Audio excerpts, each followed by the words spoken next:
నమస్తే. రాష్ట్రంలో, దేశంలో బీసీలను అణచివేస్తా ఉన్నారు. సో, బీసీలను రాజకీయంగా ఎదగనివ్వకుండా, అదేవిధంగా నిన్న పెట్టినటువంటి బడ్జెట్‌లో గూడా అది కుక్కకు బొక్కేసినట్టుగానే ఉన్నది తప్ప, ఈ బీసీలు దీంతోనేం న్యాయ పొందేది లేదు, లాభ పొందేది లేదు అని చెప్పేసి ఈరోజు బీసీ సంఘాలు పెద్ద ఎత్తున లేచినటువంటి పరిస్థితి. సోమాజిగూడ ప్రెస్ క్లబ్‌లో ఈరోజు బీసీ ఇంటలెక్చువల్ ఫోరం, అలాగే బీసీ పొలిటికల్ ఫోరం ఇద్దరు ఇక్కడ మన అందరూ విశారదన్ మహారాజ్ గూడా ఇక్కడ ప్రెస్ మీట్ పెట్టడం జరిగింది. ఒకసారి అడిగి తెలుసుకుందాం. చిరంజీవి సార్ ఉన్నారు. ఒకసారి సార్ ఏంది అసలు బీసీలకు నిజంగానే అన్యాయం జరుగుతుందని చెప్పేసి ఇన్ని ప్రెస్ మీట్లు పెడతా ఉన్నారు. దేశవ్యాప్తంగా కూడా ఎన్నో ఉద్యమాలు జరుగుతూ ఉన్నాయి. ఎందుకు బీసీలను ఇట్లా అణిచివేస్తా ఉన్నారు? ఇప్పుడు బీసీలను అణచివేయడానికి కారణం ఏంటంటే బీసీలకు సంబంధించిన ప్రజాప్రతినిధులు అసెంబ్లీలో కానీ పార్లమెంట్లో కానీ సరియైన నిష్పత్తిలో ఉండకపోవడం. ఒకటి, రాజకీయ పార్టీల్లో ఉన్నటువంటి బీసీలు కూడా వారి చిలుక పలుకులే బలుకుతున్నారు తప్ప బీసీల గురించి మాట్లాడుతున్న వాళ్ళు తక్కువ. కాబట్టి ఇవాళ ప్రజాక్షేత్రంలో బీసీ సంఘాలు బీసీల కొరకు పోరాటం చేయాల్సిన పరిస్థితి వచ్చింది.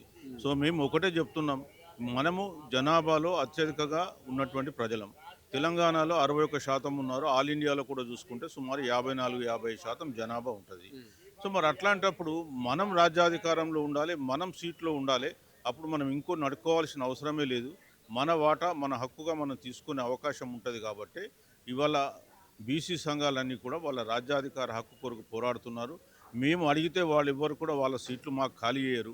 మా డబ్బుల్ని మీరు దోస్తున్నారు కాబట్టి ఇప్పుడు రాబోయే కాలంలో మీ సీట్లను మేము లాక్కుంటామని చెప్పి తెలియజేస్తున్నాం. సార్, కేంద్ర ప్రభుత్వం రిలీజ్ చేసినటువంటి బడ్జెట్‌లో ఒక 15 అంశాల పత్రం కూడా రిలీజ్ చేయడం జరిగింది. అందులో 10వ అంశంగా అందులో ఓబీసీ అనేది లేదని చెప్పేసి చాలా ఎత్తున ఇది మాట్లాడుతా ఉన్నారు. దాని మీద ఏంటి సార్? ఓబీసీ అనేది సోషల్ జస్టిస్ బడ్జెట్లో దాన్ని కేటాయించినారు. సోషల్ జస్టిస్ బడ్జెట్లో సోషల్ జస్టిస్ డిపార్ట్మెంట్కు సుమారు 66,000 కోట్లు నిన్న కేటాయించారు. అంటే నిన్న మొత్తం బడ్జెట్లో ఖర్చు 53,47,000 కోట్లు. సో అందులో సోషల్ జస్టిస్కి వచ్చిన దాంట్లో ఓబీసీలకు 2 కేటగిరీల కింద డబ్బులు చూపించారు. ఒకటి national backward class finance and development corporation ఉంటుంది. దాని కింద 770 కోట్లు ఇచ్చినారు నేషన్ వైడ్గా. అట్లాగే పిఎం యశస్విని అని ఒక స్కీమ్ ఉంది. ఆ స్కీమ్ కింద మొత్తం కలిపి 2,300 కోట్లు ఇచ్చింది. ఇది వాళ్ళ బడ్జెట్. ఇది బీసీలకు ఇచ్చే బడ్జెట్. కేంద్ర ప్రభుత్వము మొదటి నుంచి కూడా బీసీలను ఎట్లా అనగదొక్కాలనేటువంటి ఆలోచించే అగ్రవర్ణాల పార్టీ. అట్లాగే మీరు చూసినట్టయితే హ్యాండ్లూమ్స్ ఉంది.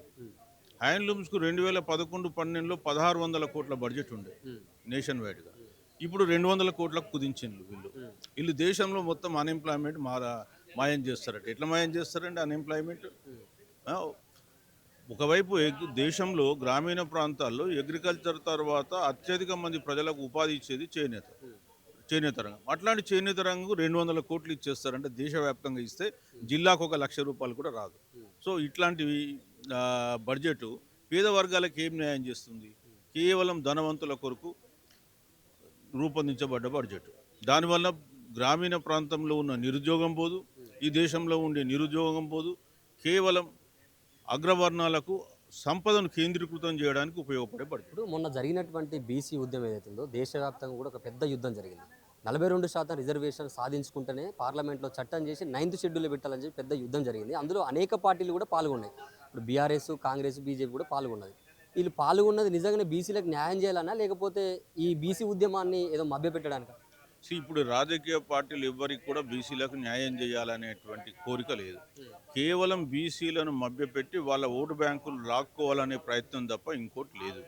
ఇవాళ అధికారంలో ఉన్న బీజేపీ పార్టీ ఎవరు అడగకుండానే 10% ఈడబ్ల్యూఎస్ రిజర్వేషన్ 2019లో తీసుకొని వచ్చింది. వారం రోజులలో అమలు చేసింది. మరి 42%కు నువ్వు అసెంబ్లీలో ఓటేసి బయటకు వచ్చేసి మేము అడ్డుకుంటామంటే ఎట్లా?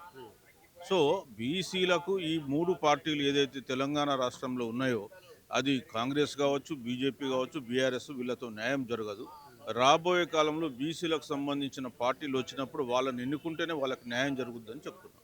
వాస్తవానికి ఇందాక మీరందరూ మాట్లాడుకుంటూ కూడా ప్రెస్ మీట్లో, సో బీసీలు అధిక సంఖ్యలో పార్లమెంట్లో లేరు కాబట్టి ఇట్లాంటి సమస్యలు వస్తున్నాయి. మన బీసీలు పార్లమెంట్లో ఉంటే మన చట్టం మనం చేసుకోవచ్చు, మనకు కావాల్సినటువంటి బడ్జెట్ మనం తీసుకురావచ్చు అని అంటున్నారు కదా. మరి బీసీలందరూ ఏకమై నిజంగానే రాజకీయ శక్తిగా మారి వచ్చే ఎన్నికలలో ఖచ్చితంగా రాజకీయంగా మలిసే అవకాశం ఉంటుందా? ఇప్పుడు అవకాశం అనేది 100% ఉంది. తమిళనాడులో ఏ విధంగా బీసీలు ఏకమై వాళ్ళ ద్రవిడియన్ పార్టీస్ పరిపాలిస్తున్నాయి, బీహార్లో ఏ విధంగా బీసీ పార్టీలు పరిపాలిస్తున్నాయి. సో ఆ మాటకు వచ్చేస్తే చాలా రాష్ట్రాల్లో గతంలో యూపీలో కూడా ఉంది. సో మనం ఏమంటున్నామంటే బీసీలు ఇప్పుడు ఏ రాష్ట్రంకు ఆ రాష్ట్రం ఏకమైతే 100% రాజ్యాధికారం రావడానికి వీలేర్పడుతుంది.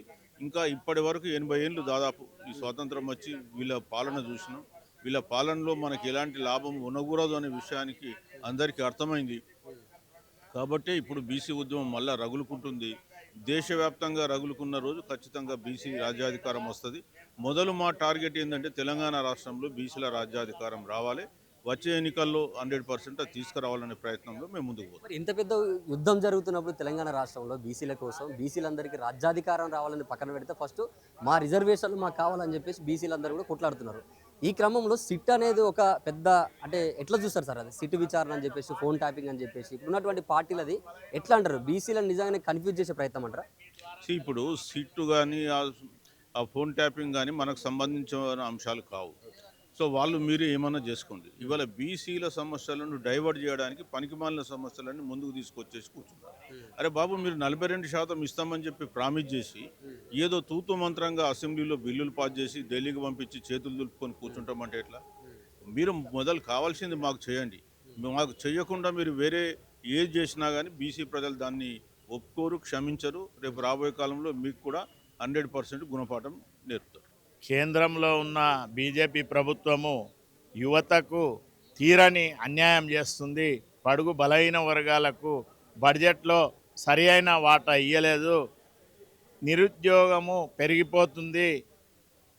యువత తలసరి ఆదాయము, బడుగు బలహీన వర్గాల తలసరి ఆదాయమేమో తగ్గిపోతుంది.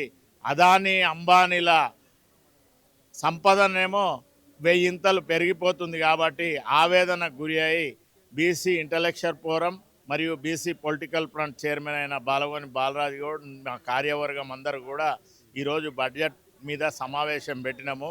ఎందుకంటే మేమెంతో మాకంత వాటా రావాలని. అక్కడ కేంద్రంలోనేమో మా కేరళలో ఆర్ఎస్ఎస్ ఏమన్నది, కులగణన చేస్తామన్నది. మళ్ళా సుప్రీంకోర్టుకేమో బీజేపీ పార్టీ కులగణన చేయమని ఇచ్చింది. మళ్ళా తర్వాతనేమో క్యాబినెట్లో పెట్టి జనగణనలో కులగణన చేస్తున్నది. ఇప్పుడేమో ఎస్సీ ఎస్టీలనేమో కులగణన చేస్తుంటుంది. మా బీసీ బడుగు బలహీన వర్గాలనేమో అదర్స్లో పెట్టింది. కాబట్టి ఆవేదనకు గురి అయినాము. ఎందుకంటే జనగణనలో కులగణన జరగడం లేదు, బడ్జెట్లో మా వాటా మాకు ఇవ్వడం లేదు. కాబట్టి మేమంతా కూడా బహుజనులము. ఇక్కడ తెలంగాణ రాష్ట్రంలో మేము 3.5 కోట్ల మంది ఉన్నాం. కాబట్టి మేమంతా కూడా ఐకమత్యంగా ఉండి భారత్ జోడో యాత్రలో రాహుల్ గాంధీ ఏమన్నాడంటే జిత్నా హిస్సేదారి ఉత్నా భాగ్యదారి అన్నాడు. కానీ ఇక్కడ 2.5 సంవత్సరాలైనా ఆ విధంగా జరగడం లేదు. బడ్జెట్లో మా వాటా మాకు రావడం లేదు. కాబట్టి మేమంతా కూడా అన్ని సంఘాల నాయకులు మరియు బీసీ ఇంటలెక్చువల్ ఫోరం అధ్యక్షులైన మాజీ ఐఏఎస్ ఆఫీసర్ చిరంజీవులు గారు, BC political front chairman Balagoni Balaraju Goud, మా కార్యవర్గం అందరూ కూడా ఐకమత్యమై బడ్జెట్లో మన వాటా రాకుంటే ఇంకా 3 సంవత్సరాలు ఉన్నది. కాబట్టి మేము రాజ్యాధికారం దిశగా గట్టిగా పోరాటం చేస్తాము. బడుగు బలహీన వర్గాలు రాజ్యాధికారం సంపాదిస్తాము. మేమంతా కూడా సర్దార్ సర్వాయి పాపన్నకు వారసులము. కొండ లక్ష్మణ్ బాపూజీ గారి, జయశంకర్ గారిని, చాకలి ఐలమ్మ, ధర్మభిక్షం గారిని, దేశం చిన్నమల్లయ్య వీళ్ళందరినీ ఆదర్శంగా తీసుకొని ఇక్కడున్న తెలంగాణ రాష్ట్రంలో 3.5 లక్షల మంది బహుజనులను ఐకమత్యం చేసి మా వాటా మాకు దక్కకపోతే రాజ్యాధికారం దిశగా గట్టిగా మీ ద్వారా తెలియజేస్తున్నాం, పోరాటం చేస్తాం. ఇంకొక మాట అన్న, ఇప్పుడు దేశంలో అధిక సంఖ్యలో ఉన్న బీసీలను ఎందుకు బీజేపీ పార్టీ పట్టించుకోవడం లేదు? అంటే రాజకీయంగా అణగదొక్కడం కోసం అంటారా, లేకపోతే ఈ రాష్ట్రంలో ఉన్న అన్ని పార్టీలు కూడా బీసీలను ఈరోజు కులగణనలకి సహకరిస్తలేరు? ఎట్లా చూడొచ్చు దీన్ని? ఇప్పుడు పేరుకే ప్రధానమంత్రి బీసీ అని చెప్పుకుంటుండు. కానీ అది బీజేపీ పార్టీ అంటే అగ్రవర్ణాల పార్టీ. అందుకే మనకు రాజ్యాధికారంలో వాటా ఇవ్వమంటే వాళ్ళు ఇస్తారా? ఇప్పుడు ఎక్కడన్నా దరిదాపులా కనిపిస్తుందా? ఒక బీసీ మంత్రిత్వ శాఖ లేదు కేంద్రంలో, మన వాటా మనకి ఇవ్వడం లేదు. నిన్నొచ్చిన బడ్జెట్ వివరాలు చూసిర్రు. ఆర్థిక మంత్రి నిర్మలా సీతారామన్ గారు ఏ విధంగా ఇచ్చిండ్రో. మనకెక్కడ యువతకు ఎంత అన్యాయం జరుగుతుంది. తలసరి ఆదాయం చూడండి, మీరు లెక్క కట్టండి. అదే అదానీ అంబానీలో చూడండి. ఇంకా కొన్ని రోజులు ఇట్లనే ఉంటే ఏ బంగ్లాదేశ్లనో ఏ నేపాల్లోనో ఏ శ్రీలంకలనో జరిగిన విధంగా ఆ వాతావరణం వస్తుంది ముందు ముందు. ఎందుకంటే అందరూ యువత నిస్పృహకు లోనవుతుర్రు. బడుగు బలహీన వర్గాలకు నిరుద్యోగం వెంటాడుతుంది. ఇక్కడ ఈ సరుకుల ధరలు ఇవన్నీ పెరిగి అన్నిటికంటే చదువుకున్న వాళ్ళకు ఒక ప్రత్యేకమైన లోన్ ఇచ్చే ఏర్పాట్లు ఉండాలి. లోనుకు పోతే సెక్యూరిటీ అంటారు. ఎక్కడ బతుకుదెరు అనేది ఈ భారతదేశంలో కనుమరుగైపోయింది. అందు గురించని అందరూ యువత నిరుత్సాహానికి గురై చూస్తున్నారు కదా, నిరంతరం రోజు పేపర్లలో ఎంతమంది చనిపోతుర్రు, పని లేక, ఇవన్నీ లేక, ఉపాధి లేక. అందుకే మేమంతా కూడా ఇక్కడ రాష్ట్రంలో అయినా బడ్జెట్లో మా వాటా మాకు కావాలి. 4-5% ఉన్నోళ్ళు మీరు చూడండి, ఈడబ్ల్యూఎస్లో ఎంత అన్యాయం జరుగుతుంది బడుగు బలహీన వర్గాలకు. రేపు రాబోయే మహిళా రిజర్వేషన్లో కూడా అగ్రవర్ణాల మహిళలే చట్టసభలలో పోతారు. మన బడుగు బలహీన వర్గాల మహిళలకు ఎక్కడ అధికారం దిశగా కనుచూపు మేరలో కూడా కనబడడం లేదు. అందుకే ఏదున్నా కూడా మొదలు మా వాటా మాకు కావాలి. ఇప్పుడు తెలంగాణ రాష్ట్రం ఏర్పడితే నీళ్లు, నిధులు, నియామకాలు అని చెప్పారు. ఎవరికి వచ్చినాయండి? అగ్రవర్ణాలకు. 10 సంవత్సరాలు దొర పాలన, ఇప్పుడు 2.5 సంవత్సరాలు పటేళ్ల పాలన. బడుగు బలహీన వర్గాలకు ఎక్కడుంది? పేరుకే ఉంది. నిరుద్యోగము, ఉపాధి, కుల వృత్తులు అన్ని నిర్బంధానికి గురి అయినాయి. చూడండి, అన్ని బందే ఉన్నాయి. పని లేక, పాట లేక చావులకు కారణమైన తెలంగాణ అయింది. మీరు త్వరలో ఒక బస్సు యాత్ర కూడా స్టార్ట్ చేస్తున్నారు, అది ఎప్పుడు స్టార్ట్ బస్సు అవుతుంది? యాత్ర పెడతాము. ఇప్పుడు మున్సిపల్ ఎలక్షన్లో ఏ బీసీ బిడ్డ క్యాండిడేట్ ఉన్నోళ్లకు ఎక్కడ ఆపద వచ్చినా, ఏదైనా వచ్చినా, ఇగో మొన్న మంచిర్యాలలో ఒక సమస్య వచ్చింది. దొంగ బీసీ సర్టిఫికేట్ తీసుకుందామని చూసిర్రు. మేము ఇంటలెక్చువల్ ఫోరం ద్వారా ఎంబడే మాట్లాడి, మా చిరంజీవి సార్ వివేక్ గారితో మాట్లాడి మేము వాళ్ళకి రాకుండా చేసినాము. వాళ్ళకు అండగా నిలబడ్డాము. మొన్న మీరు చూసిర్రు గ్రామ పంచాయతీ ఎలక్షన్లో 42% ఇస్తాని ఎగ్గొట్టిర్రు. ఎగ్గొట్టి 17%కే పరిమితం చేసిర్రు. మేము 52% దిశగా గెలిపించినాం కదా. మీ ద్వారా మేము తెలంగాణ ప్రజలను చైతన్యం చేసినాము. అన్ని విధాలా మేము వాళ్ళకి అండగా ఉన్నాము. ఈ నిరంతరము మేము ఎక్కడ మీరు చూస్తున్నారు కదా, ఖాళీ లేకుండా ఉండి జాతిని మేలుకొల్పుతున్నాము. అంతా ఐకమత్యం చేస్తున్నాము. సామాజిక న్యాయము జరిగే విధంగా మీ ద్వారా కూడా గట్టిగా ప్రయత్నం చేస్తాం.